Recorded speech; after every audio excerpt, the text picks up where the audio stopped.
ID বলে hack হয়ে গেছিল, অথচ আইডি হ্যাক হয়নি তাদের। কাজেই এরা নির্বাচনের আগে নিজেদের স্বার্থ সিদ্ধির জন্য মানুষের সামনে মিথ্যা কথা তুলে ধরছে, মিথ্যা কথা তারা বলছে। এদের একটাই পরিচয়, এরা মিথ্যাবাদী। এরা প্রয়োজনে নিজেদের সাথে মিথ্যা কথা বলে। যারা মিথ্যা কথা বলে, হাজারো লক্ষ কোটি মানুষের সামনে যারা মিথ্যা কথা বলে, যারা বিশেষজ্ঞদের মুখের উপরে মিথ্যা কথা বলে, এরা আর যাই হোক এরা দেশ দরদি হতে পারে না। এরা আর যাই হোক এরা কখনো মানুষের দরদি হতে পারে না।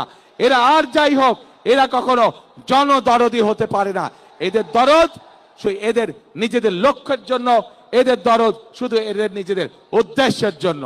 আজকে বাংলাদেশের তাবৎ মা বোনদেরকে বলবো আমি, যারা আপনাদেরকে এইভাবে অপমানিত করে তাদেরকে আপনারা কিভাবে জবাব দেবেন, আজ সেই সিদ্ধান্ত নেবেন।